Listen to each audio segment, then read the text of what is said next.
দেখছি ওই পাশে দেখছি এখন।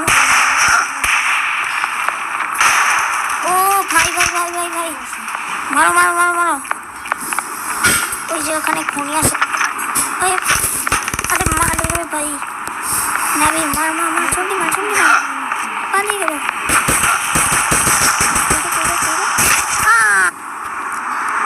শুধু কত দেরি করে আমার ভাইটা আসলেই কাজ পাবে, সারাটা দিয়ে শুধু কাজ করতে থাকে। টাট উফ, যাই গিয়ে একটু টিভি দেখে আসি, ততক্ষণে নাবিলও চলে আসবে।